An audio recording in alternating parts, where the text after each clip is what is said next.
La idea central del cristianismo es esta, que Jesús resucitó al tercer día después de su crucifixión. Sin embargo, hoy en día muchos, e incluso algunos cristianos, han empezado a dudar de este hecho. Y esto plantea una pregunta lógica. ¿Podemos hablar de la resurrección de Jesús como un hecho histórico real? ¿O ante lo que dicen los escépticos, solo queda responder: yo simplemente lo creo, así me lo enseñaron? Pero incluso si asumimos que algo extraordinario ocurrió con Jesús en el primer siglo, ¿qué significado puede tener todo esto para una persona que vive en el siglo XXI? Es difícil exagerar la importancia de estas preguntas porque de ella depende la validez misma del cristianismo. Si al final los escépticos tienen razón y la resurrección de Jesús no es más que una hermosa leyenda, entonces toda la fe cristiana pierde su sentido. Pues bien, estamos a punto de adentrarnos en un análisis serio sobre el misterio del sepulcro vacío de Jesús. En este video descubrirás por qué el argumento científico "los muertos no resucitan" no logra refutar lo que ocurrió con Jesús, por qué los datos históricos sobre Cristo resultan más confiables que los de Alejandro Magno, qué tan realista es que el sepulcro vacío del Mesías sea un mito elaborado para enriquecer a la élite de la Iglesia, y si la idea de la resurrección de Jesús fue tomada de cultos paganos, qué tan probable es que los discípulos de Cristo simplemente robaran su cuerpo, o que hayan vivido una alucinación colectiva, o acaso Jesús no murió en la cruz. ¿Qué tienen en común el volcán Krakatoa y el sepulcro vacío de Jesús? ¿Y qué pasará en tu vida si la resurrección resulta ser una verdad histórica? Si ves este video hasta el final, descubrirás 7 argumentos principales que usan los escépticos para afirmar que la resurrección de Jesucristo es imposible. Pero cuidado, porque las respuestas a estos argumentos pueden cambiar tu vida.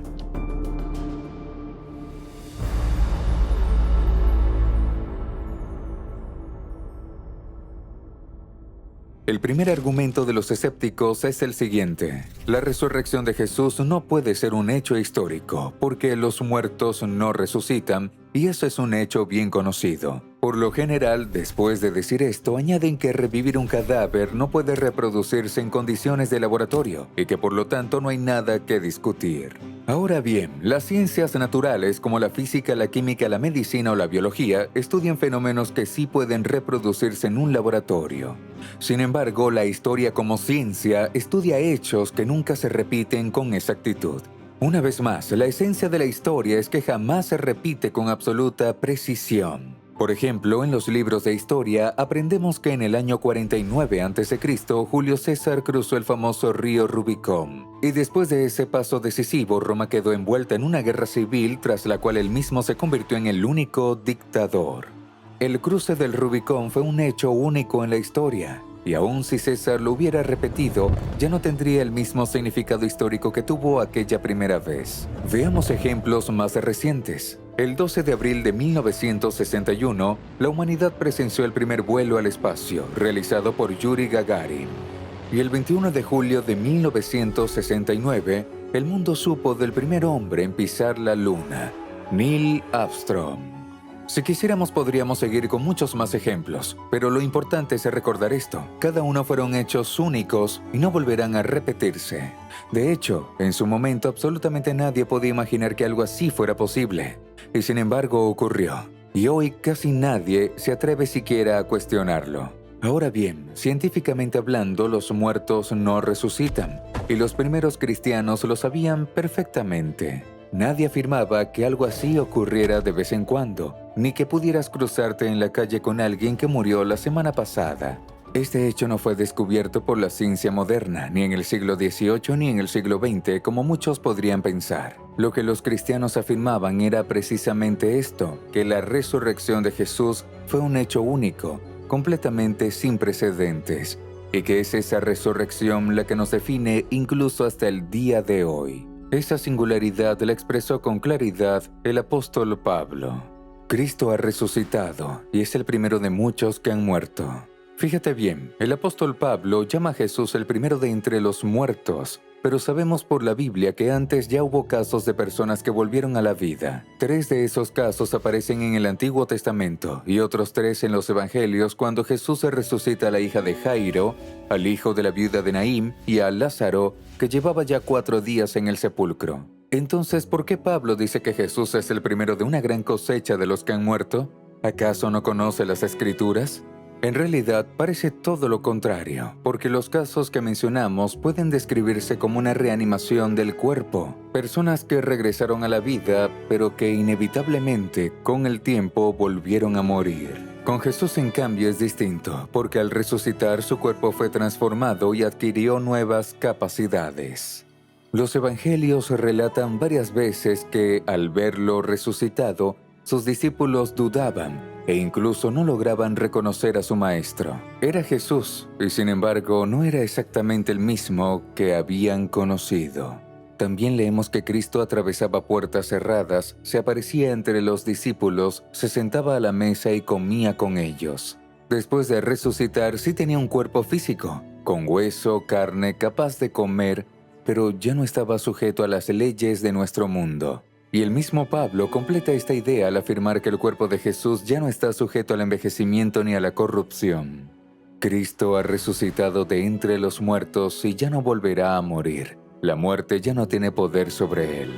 La resurrección de Jesús fue un hecho único, original, que está más allá de las leyes de este mundo y de la ciencia que las estudia. Su cuerpo renovado es la base de un mundo futuro incorrompible. Forma parte de esa realidad y por eso responde a las leyes que la ciencia moderna aún no conoce. Así que el argumento basado en experimentos de laboratorio simplemente no tiene sentido cuando se trata de hechos históricos. Y si analizamos la resurrección de Jesús desde una perspectiva histórica, lo correcto es comparar los hechos y plantearnos esta pregunta. ¿Existe alguna relación entre la resurrección de Jesús y el surgimiento del cristianismo primitivo, considerando que conocemos muchos otros movimientos mesiánicos? Entre mediados del siglo I a.C. y los años 30 del segundo siglo surgieron muchos movimientos de este tipo, y casi todos terminaban con la muerte o incluso la ejecución de su líder. Y nadie afirmaba que después de unos días, unos meses o incluso años, Dios lo hubiera resucitado. Por supuesto que no, porque no había razón alguna para decir algo así. En algunos casos, un nuevo líder reemplazaba al anterior, pero lo más común era que sus seguidores fueran perseguidos hasta desaparecer, y solo unos pocos lograban sobrevivir. Como ejemplo, recordemos a dos de los líderes más reconocidos de movimientos mesiánicos. Sus destinos fueron muy similares. El primero se llamaba Simón Bar Giora, líder de la rebelión judía entre los años 66 y 70, que al inicio tuvo bastante éxito. Pero en poco tiempo los romanos se reunieron sus tropas y sitiaron Jerusalén, iniciando un largo asedio sobre la ciudad. En el año 70 las fuerzas imperiales entraron y poco después capturaron a Simón, quien se había vestido con ropas reales y esperaba a sus enemigos en el templo. Fue llevado a Roma, donde el emperador Vespasiano celebró un desfile triunfal. Allí Simón fue exhibido como líder de los rebeldes y principal trofeo de la victoria. Fue azotado durante el recorrido y luego ejecutado públicamente, siendo arrojado desde la roca Tarpeya. Algún tiempo después, en los años 30 del siglo II, estalló una nueva rebelión en Judea encabezada por Simón ben Coseba. El famoso rabino Akiva lo proclamó como el Mesías y comenzaron a llamarlo Bar Kokhba, que en arameo significa hijo de la estrella. Al igual que en el caso anterior, todo comenzó bien y los romanos se vieron obligados a abandonar Jerusalén. Bar Kokhba fue proclamado rey e incluso llegó a acuñar su propia moneda por un tiempo. Pero el emperador Adriano envió un gran ejército al mando de Julio Severo que logró sofocar la rebelión. Jerusalén fue retomada y Bar Kokhba se reunió en la fortaleza de Betar, donde murió durante el asedio. En ambos casos, tras la muerte de sus líderes, los movimientos se debilitaron y desaparecieron. Y ante esto surge una pregunta lógica. ¿Por qué los cristianos, que también eran judíos y esperaban al Mesías y el reino de Dios, tras la muerte de Jesús empezaron a afirmar que había resucitado? ¿Por qué afirmaban que la resurrección sí había ocurrido y luego comenzaron a anunciar que ese hecho marcaba el inicio del reino de Dios, aunque no sucedió como ellos esperaban? ¿Y por qué, después de la muerte de su líder, los cristianos, en lugar de desaparecer, comenzaron a crecer rápidamente y a expandirse por todo el Imperio Romano? ¿Por qué vivieron un auge y no una caída? Si lo pensamos con cuidado, solo hay una explicación convincente para todo esto. Jesús realmente resucitó, y los discípulos lo vieron en un cuerpo nuevo.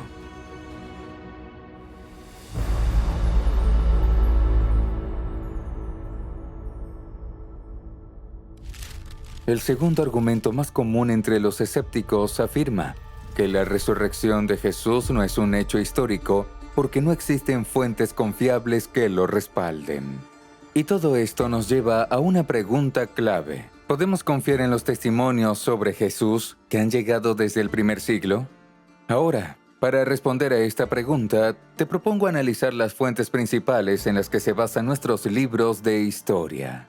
Tomemos como ejemplo al emperador Nerón, que nació en el año 37 y murió en el 68. Las obras más importantes sobre su reinado pertenecen a Tácito, nacido en el 55, y a Cayo Suetonio Tranquilo, nacido en el 70. Ninguno de ellos conoció personalmente a Nerón y escribieron sobre él entre 30 y 40 años después de su muerte. Aún así, aunque las fuentes son pocas y sus autores no lo conocieron directamente, hoy nadie pone en duda la veracidad de esos datos. Hay otro ejemplo aún más interesante.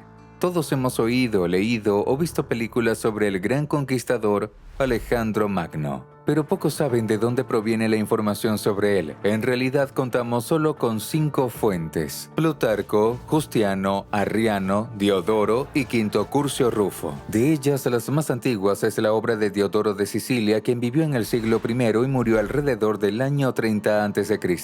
Y Alejandro, por su parte, murió en el año 323 a.C. Es decir, Diodoro escribió sobre él unos 250 años después de su muerte. Y aunque seguramente existieron fuentes más cercanas en el tiempo, no se conservaron hasta hoy.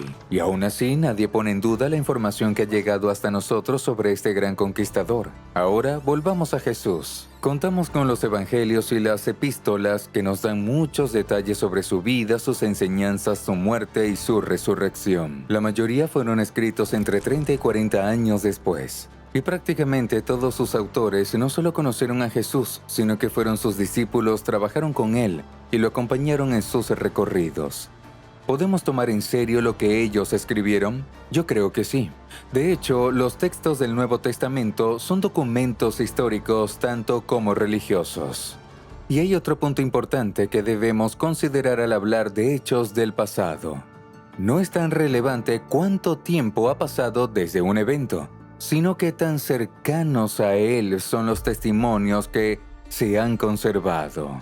Si ese lapso de tiempo es breve, entonces esos datos pueden considerarse confiables incluso 2000 años después. En el caso de Jesús hablamos de apenas unas décadas, algo extremadamente corto desde la perspectiva histórica. El testimonio de la primera generación, los contemporáneos de los hechos, siempre se considera el más confiable. Así funciona la historia como ciencia. Además, contamos con cerca de una docena de fuentes no cristianas que mencionan a Jesús, escritas entre 50 y 150 años después de su muerte.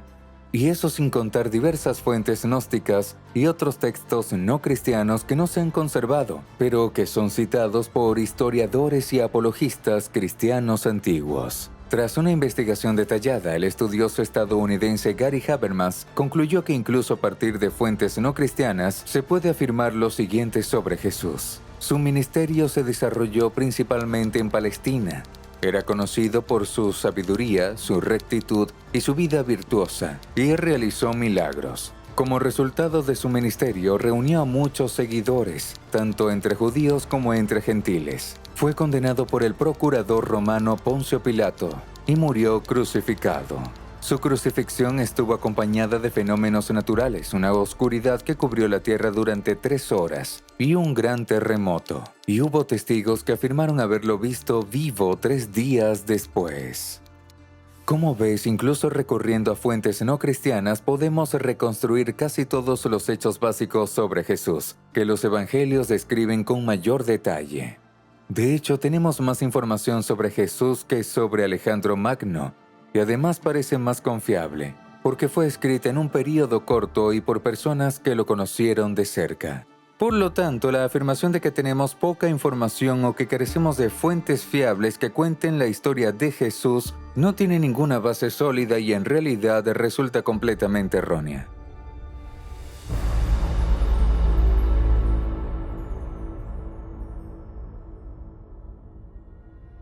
Algunos escépticos desde la ciencia plantean la siguiente hipótesis. Según esta idea, los relatos sobre la resurrección de Jesús serían leyendas tardías inventadas por la Iglesia para consolidar su poder y a través de ese mito impulsar la expansión del cristianismo. Según esta teoría, los primeros discípulos no conocían ni enseñaban nada sobre la resurrección de Jesús. Ahora pongamos a prueba esta afirmación. En primer lugar, debemos acudir al capítulo 15 de la primera carta a los Corintios, porque contiene detalles clave directamente relacionados con esta cuestión. Esto es lo que escribe el apóstol Pablo, porque ante todo les transmití lo más importante tal como también lo recibí, que Cristo murió por nuestros pecados conforme a las Escrituras, que fue sepultado y que resucitó al tercer día y que se apareció a Pedro y luego a los 12. Después se apareció a más de 500 hermanos a la vez, la mayoría de los cuales aún viven, aunque algunos ya han muerto. Luego se apareció a Jacobo, más tarde a todos los apóstoles y por último, como a uno nacido fuera de tiempo, también se me apareció a mí.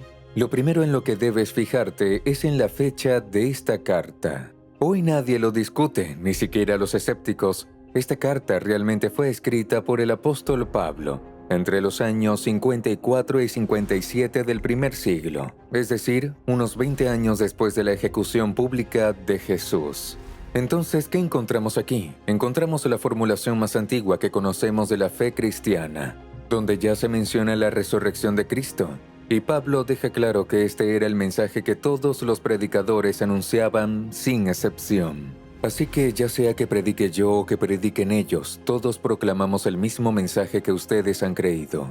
Es decir, para ese momento ya existía una enseñanza bien definida sobre la muerte y la resurrección de Jesús. Y si consideramos que esta enseñanza era compartida por otros predicadores, lo más lógico es concluir que esta tradición ya era universal y que se había formulado incluso antes de que Pablo escribiera estas palabras. El segundo punto al que vale la pena prestar atención es la lista de testigos de la resurrección de Cristo que presenta el apóstol Pablo. Esta lista está organizada en varias categorías entre las que se encuentran Cefas, es decir, el apóstol Pedro, los 12, el círculo más cercano de discípulos, más de 500 seguidores al mismo tiempo, un número considerable que incluso pudo haber sido mayor ya que no se mencionan a las mujeres. Jacobo, el hermano de Jesús, quien al principio no creía en él como el Mesías, pero que después de la resurrección se convirtió en una figura clave de la iglesia en Jerusalén. Luego aparecen todos los apóstoles, y es interesante notar que no solo se llamaban apóstoles a los 12 discípulos, sino también a aquellos que vieron a Jesús resucitado y fueron enviados como testigos. Finalmente, el apóstol Pablo cierra esta cadena, dando a entender que con él concluyen este tipo de apariciones del Cristo resucitado.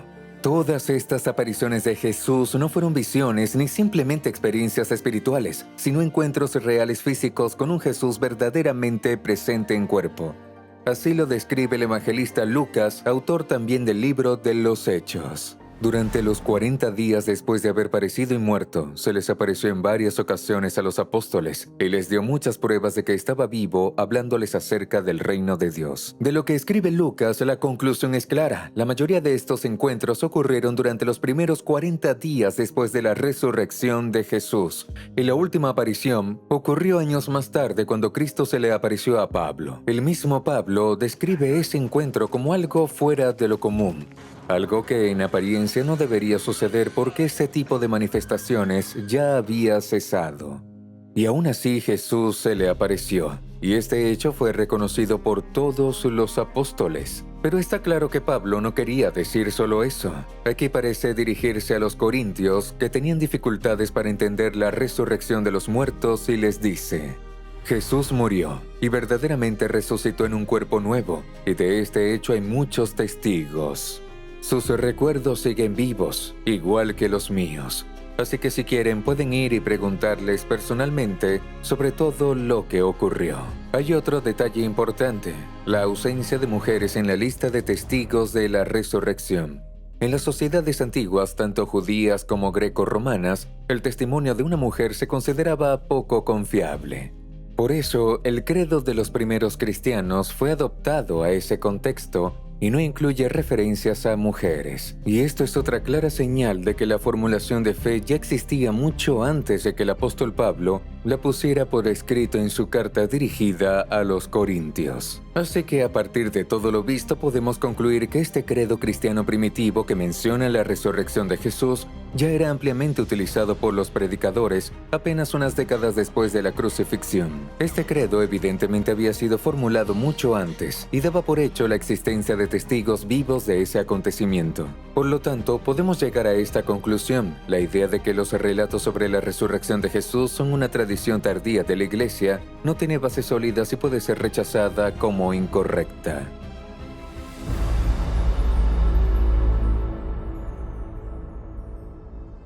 Otra hipótesis de los escépticos se puede resumir de esta manera: que los relatos sobre la resurrección de Jesús fueron tomados de mitos paganos sobre dioses que mueren y vuelven a la vida. Y es cierto que en la mitología de muchos pueblos antiguos encontramos historias de dioses que mueren y resucitan. Entre ellos podemos mencionar a Osiris del antiguo Egipto, a Tamuz de la tradición sumeria y a Baal, adorado en Siria, Fenicia y Canaán. Hay otras deidades similares, pero sus historias son bastante parecidas entre sí. Según las tablillas halladas en la ciudad siria de Ugarit, Baal era el dios de la fertilidad y de las tormentas. Solía representarse con rayos en las manos, montando sobre una nube, y muchas veces con cabeza de toro. Uno de sus principales adversarios era Mot, el dios de la muerte. Baal y Mot se enfrentan constantemente. Primero, Baal era derrotado y moría, lo que provocaba sequía y la marchitez de la vegetación. Pero luego regresaba, vencía a Mot y la naturaleza volvía a florecer y a dar fruto. Para los pueblos antiguos, esta historia era tan impactante que una vez al año las mujeres realizaban un lamento ritual por él, algo que incluso se menciona en la Biblia.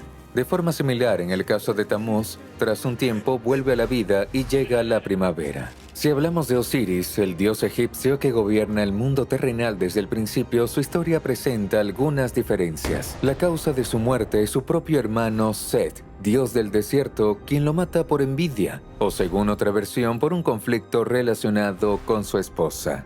Sin embargo, Osiris tenía un hijo llamado Horus, quien primero venga la muerte de su padre y luego lo devuelve a la vida, permitiendo que su momia reciba el ojo sagrado de Wayet. Osiris se revive, pero su piel adquiere un tono verdoso característico. Da la impresión de que ese regreso no fue para nada completo, porque ya no puede gobernar este mundo, así que desciende al reino de los muertos y se convierte en su señor absoluto. Estos tres mitos sobre dioses que mueren y resucitan, como muchos otros similares, estaban ligados al ciclo agrícola anual y tenían un propósito claro: explicar los fenómenos de la naturaleza. Los rituales asociados a su culto muestran que en todos estos casos hablamos de cultos de fertilidad y en algunos incluso de una existencia estéril después de la muerte.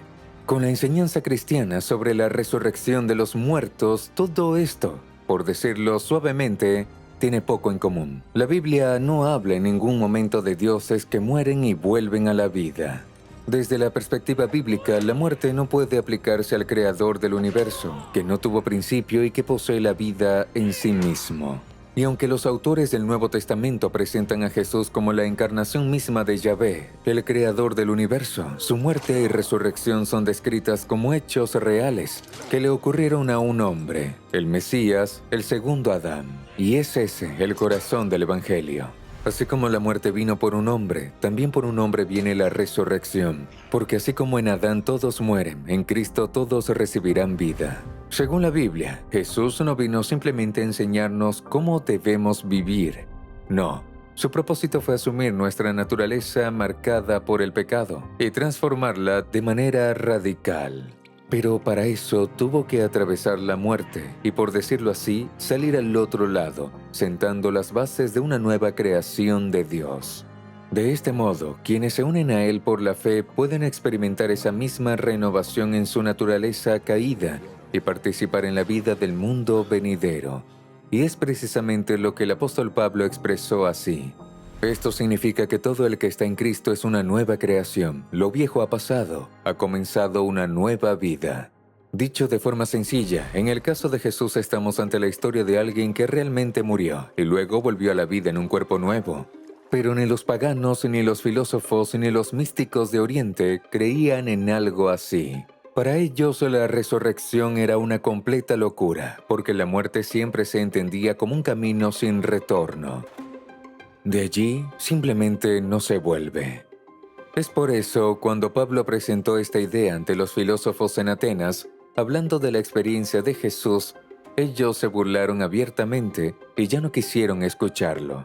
Cuando oyeron hablar de la resurrección de los muertos, algunos se burlaban, pero otros decían, sobre esto te escucharemos en otra ocasión. En realidad, solo una religión enseñaba la resurrección de los muertos, y era el judaísmo. Pero incluso dentro del judaísmo, la resurrección se entendía como un evento futuro universal que ocurría al inicio del mundo venidero. Nadie imaginaba que una sola persona pudiera resucitar en medio de la historia y cambiar su curso por completo. Los cristianos, en cambio, proclamaban que Jesús había resucitado, y ese acontecimiento abrió una ventana por donde el primer soplo del mundo futuro de Dios irrumpió en nuestra realidad. Así que tras realizar una breve investigación, descubrimos que la hipótesis del plagio es un fracaso total, ya que el relato de la resurrección de Jesús no tiene nada en común con los mitos de los pueblos antiguos del mundo.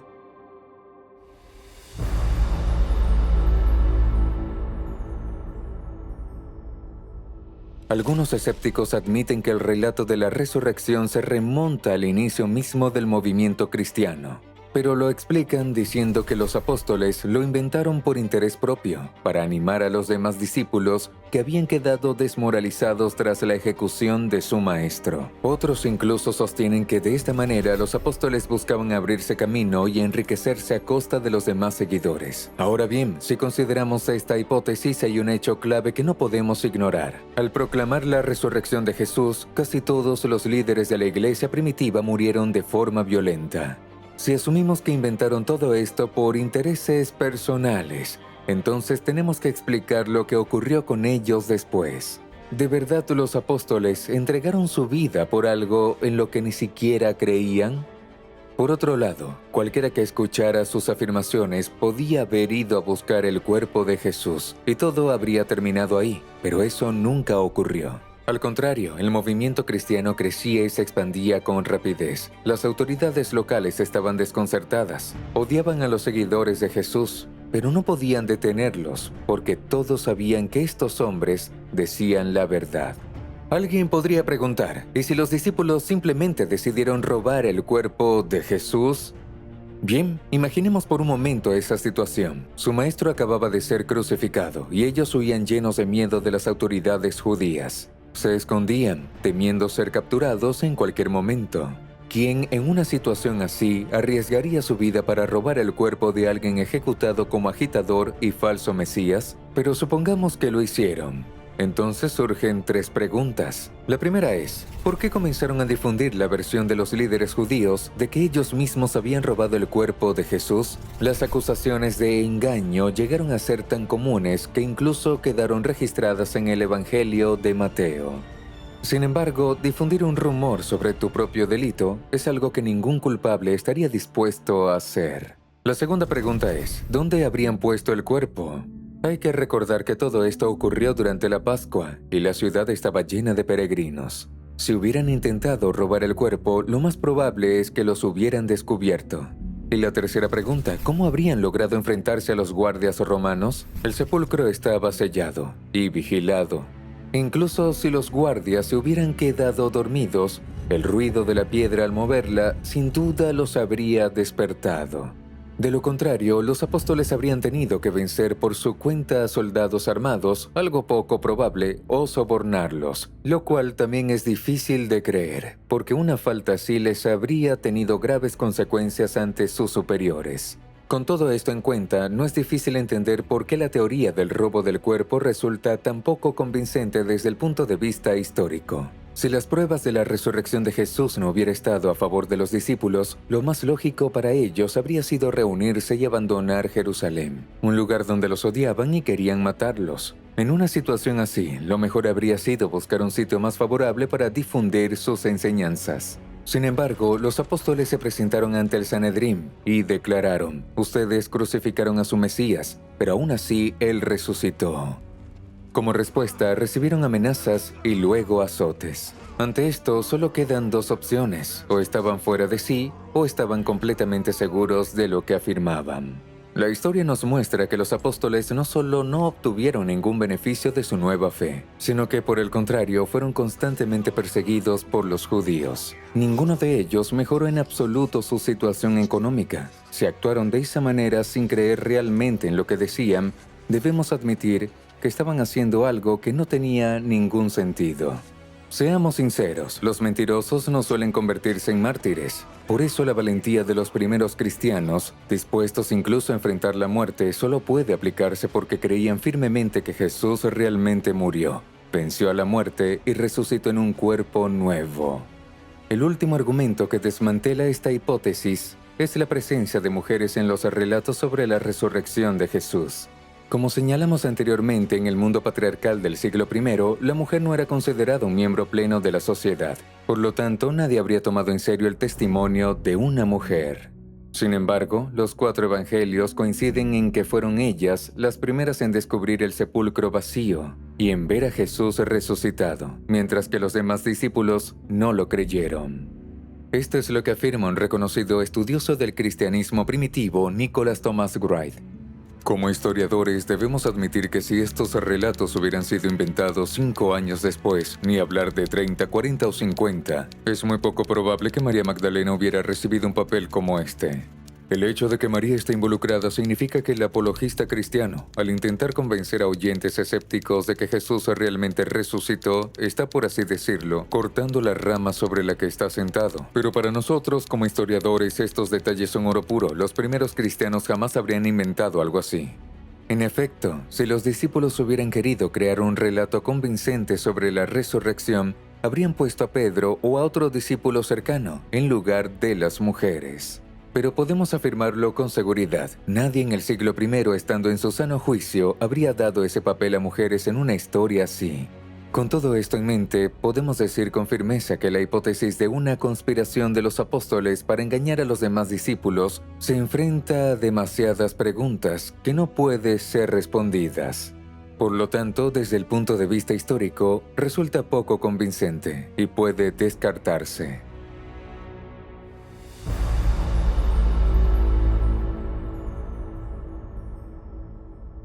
Otra hipótesis bastante difundida sostiene que todo puede explicarse diciendo que Jesús en realidad no murió, sino que solo perdió el conocimiento. Según esta idea, Jesús habría recuperado el conocimiento ya dentro del sepulcro, luego habría salido por su cuenta y se presentó ante sus discípulos para consolarlos. Ahora bien, examinemos esta teoría. El evangelista Juan relata la sorpresa de los soldados al ver que Jesús había muerto tan rápido. Y es que en efecto parecía muerto. Los romanos eran expertos en ejecutar. Eran conocidos por su habilidad para quitar la vida y hacerlo de las formas más crueles y dolorosas. Sabían perfectamente distinguir entre alguien muerto y alguien que aún seguía con vida. Según las investigaciones de Truman Davis, la muerte por crucifixión ocurre principalmente por asfixia. Cuando una persona cuelga en la cruz, el peso de su cuerpo presiona los músculos del pecho y del torso, impidiéndole exhalar con normalidad y obligándolo a hacer un esfuerzo constante para poder respirar. En esa posición comienza a asfixiarse rápidamente y para poder respirar tiene que impulsarse hacia arriba, soportando un dolor insoportable por los clavos que desgarran sus brazos y sus piernas. Y eso sin contar que los hombros se dislocaban casi de inmediato y que poco después se dislocaban también los codos y las muñecas.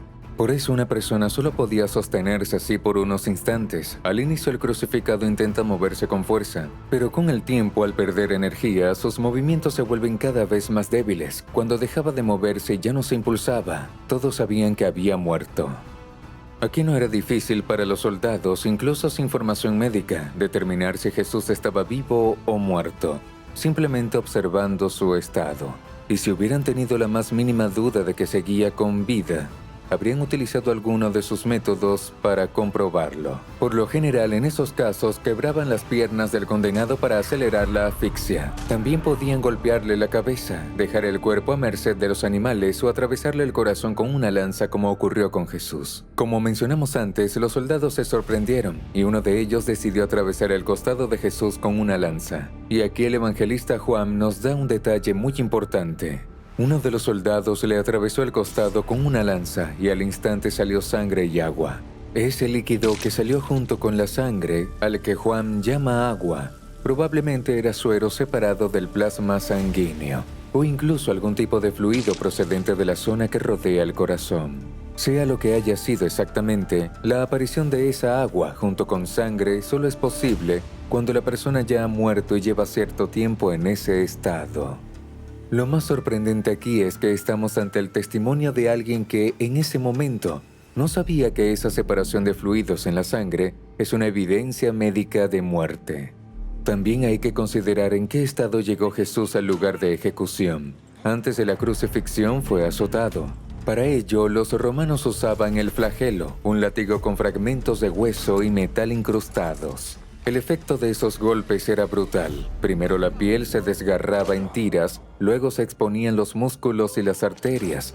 Si el látigo alcanzaba el abdomen, incluso podían salir las vísceras. Y como la flagelación formaba parte de la ejecución, no era raro que la víctima muriera incluso antes de llegar a la cruz.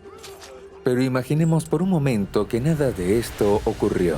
Supongamos una situación excepcional, que Jesús simplemente perdió el conocimiento en la cruz y que por alguna razón los ejecutores permitieron que siguiera con vida.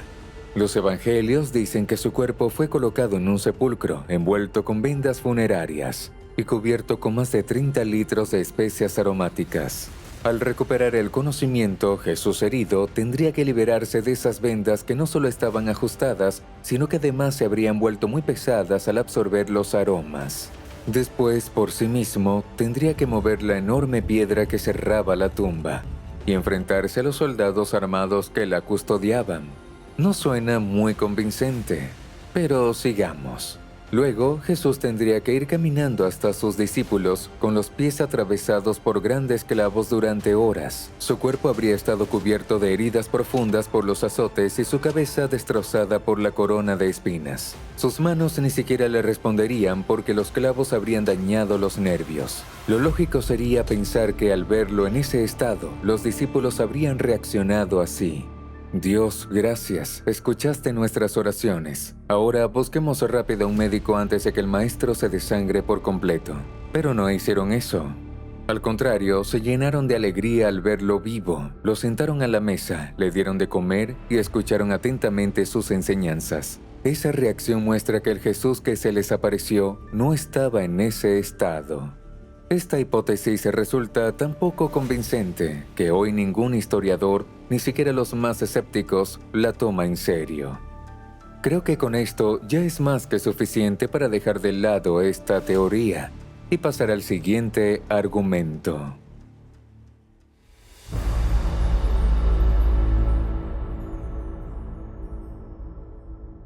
Reconociendo que los apóstoles eran sinceros al anunciar la resurrección de Jesús, algunos escépticos proponen otra explicación, que la verdadera razón de su convicción fueron alucinaciones colectivas. De hecho, tras la pérdida de un ser querido, muchas personas experimentan lo que se conoce como alucinaciones post-mortem. Sienten una presencia, escuchan una voz o incluso creen ver a quien ha fallecido y tanto extrañan. El historiador y estudioso bíblico Michael Licona comenta lo siguiente sobre este fenómeno. Después de numerosos estudios, encontramos que cerca del 50% de los adultos que atraviesan el duelo por la pérdida de un ser querido experimentan algún tipo de alucinación relacionada con esa persona. Son el grupo más propenso a este fenómeno.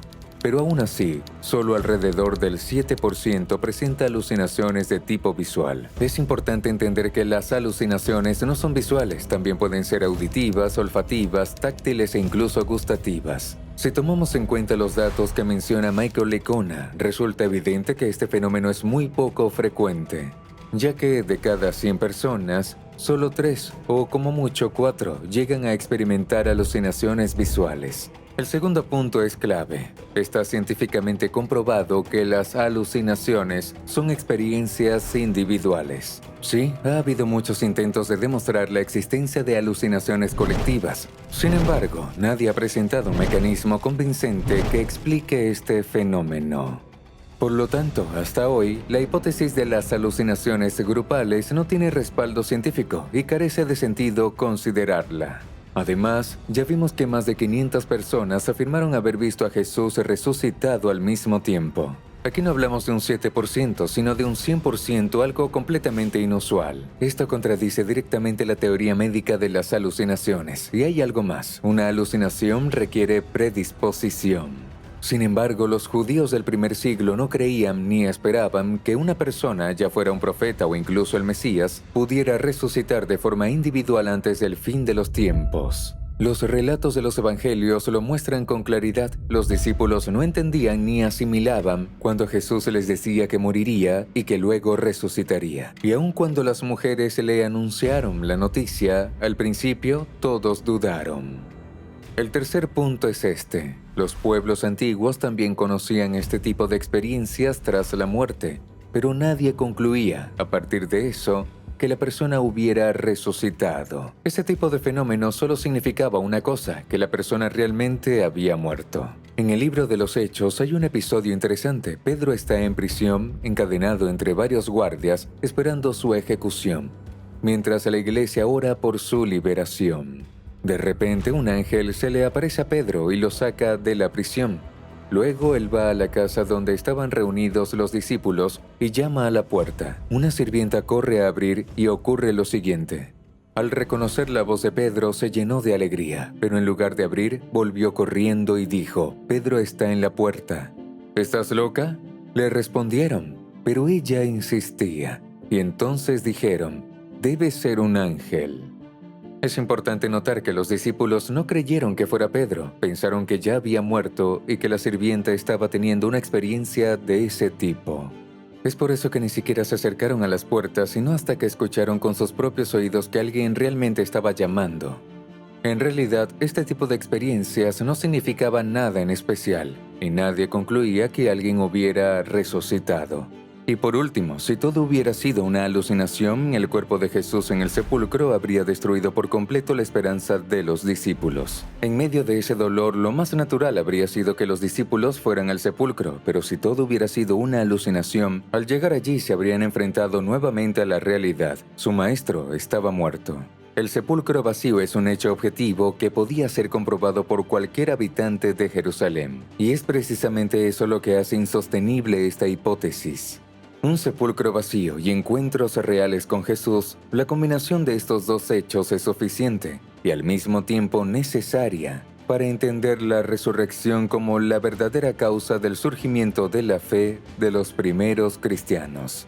Si solo existieran relatos de apariciones, pero el cuerpo de Jesús siguiera en la tumba, nada encajaría y podría hablarse de alucinaciones. Por otro lado, si solo tuviéramos el sepulcro vacío, podríamos pensar que los discípulos u otra persona robaron el cuerpo de Jesús. Pero el sepulcro vacío, junto con los testimonios de quienes vieron a Jesús resucitado en un cuerpo nuevo, constituye una evidencia sólida de que no se trata de una alucinación, sino de un hecho real. Por eso los discípulos proclamaban con tanta firmeza a Jesús como Rey del mundo y estaban dispuestos a dar la vida por su fe.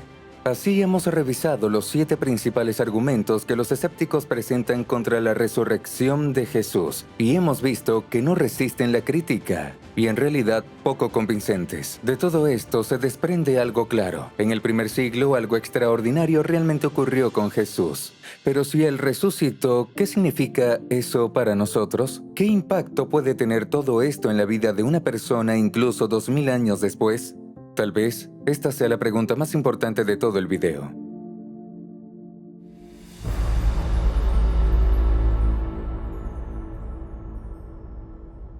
El 27 de agosto de 1883 ocurrió un hecho cuyas consecuencias se sintieron en todo el planeta. Un día antes, testigos vieron una enorme columna de humo y densas nubes de ceniza, y en la madrugada hubo explosiones nunca antes vistas. Era el volcán Krakatoa. Se estima que la potencia sonora de esa erupción superó los 300 decibelios, cientos de veces más fuerte que la explosión de la famosa bomba del Tsar, detonada en 1961 en el Ártico.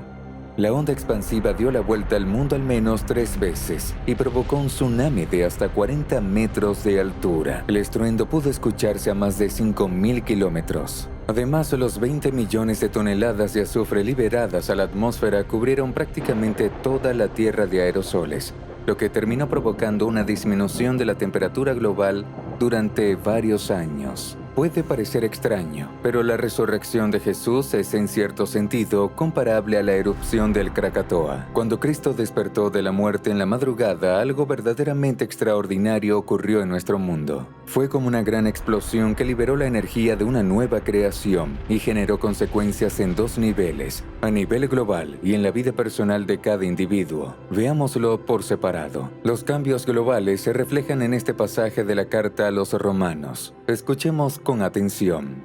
Porque toda la creación espera con anhelo el día en que Dios revele quiénes son realmente sus hijos, aunque fue sometida a la frustración no por su propia voluntad. La creación mantiene la esperanza de ser liberada de la corrupción y participar de la gloriosa libertad de los hijos de Dios. Al leer estas palabras surge inevitablemente una pregunta: ¿por qué el universo entero anhela ser liberado de la corrupción, del deterioro? ¿De dónde nace esa esperanza? El apóstol Pablo da a entender que toda la creación de Dios de algún modo sabe que Jesús ha resucitado y que con ello ha comenzado el reino prometido. Por eso toda su esperanza apunta hacia ese momento. Fíjate bien, a la creación le espera lo mismo que le ocurrió a Jesús aquella mañana de la resurrección. Será liberada de la corrupción. El plan eterno de Dios siempre fue traer una gran renovación y restaurar la armonía total del universo. Y el cuerpo transformado del Mesías es el modelo de lo que está por venir. Dicho de forma sencilla, Jesús resucitado es el origen y el inicio de una nueva creación, libre de pecado, de fealdad y de muerte. Su cuerpo contiene en sí mismo ese mundo renovado, como una bellota que un día se convertirá en un roble fuerte y majestuoso. Por eso el apóstol afirma que la creación entera sufre, esperando el momento en que nuestro mundo entre en un nuevo estado, plenamente transformado por la vida del Cristo resucitado. Porque es necesario que lo corruptible se vista de incorrupción y lo mortal de inmortalidad, y cuando lo corruptible se haya vestido de incorrupción y lo mortal de inmortalidad, entonces se cumplirá lo que está escrito: la muerte ha sido vencida para siempre. Así, la Biblia nos enseña que en el cuerpo resucitado de Jesús nació un mundo nuevo, incorruptible, que un día reemplazará al actual. Ahora, a nivel personal, para entender lo que significa la resurrección de Cristo en la vida de cada persona, basta con leer estas palabras. Pido también que puedan comprender la extraordinaria grandeza del poder de Dios para nosotros los que creemos. Es el mismo poder que resucitó a Cristo de entre los muertos y lo sentó a la derecha de Dios en los lugares celestiales. Fíjate bien, Pablo afirma que ese mismo poder de la resurrección actúa en nosotros y lo hace con fuerza, transformando nuestros pensamientos, nuestros deseos y todo nuestro ser. Por ese poder hemos creído y hemos experimentado una renovación interior única, semejante al despertar de Jesús después de la muerte. Un poco más adelante el apóstol lo expresa con mayor claridad. Aunque estábamos muertos por nuestros pecados, Dios nos dio vida con Cristo y nos resucitó con Él, sentándonos con Él en los lugares celestiales. La resurrección de Jesús desató una onda expansiva de un poder extraordinario que sigue recorriendo nuestro mundo hasta el día de hoy. Es una ola de vida nueva que irrumpe en el corazón de todo aquel que escucha y cree en la buena noticia de Jesús. Y lo más asombroso es que aún hoy sentimos el eco de aquel acontecimiento que ocurrió esa mañana hace 2000 años. La resurrección de Jesús dio origen a una nueva forma de vida, que Pablo describe de esta manera. El que está en Cristo es una nueva creación. Lo viejo pasó, ha comenzado lo nuevo. Las palabras del apóstol apuntan a una realidad clara. El tiempo de la nueva creación ya ha comenzado.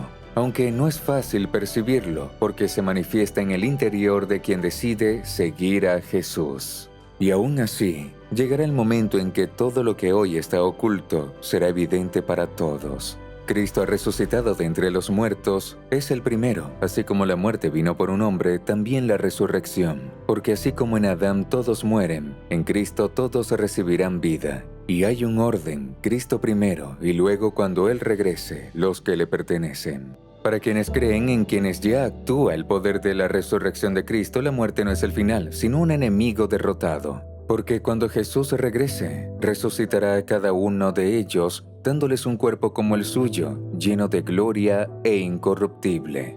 Y aquellos que estén vivos en ese momento serán transformados en un instante. Les revelo un misterio: no todos moriremos, pero todos seremos transformados en un instante cuando suene la última trompeta. Porque al sonar los muertos resucitarán y nosotros seremos transformados. Este cuerpo mortal se vestirá de inmortalidad y la muerte dará paso a la vida eterna. Un cuerpo nuevo, inmortal, en un mundo completamente restaurado. Ese es el destino que Dios ha preparado para la humanidad, sin enfermedad, sin deformidad, sin dolor, solo vida plena en toda su plenitud.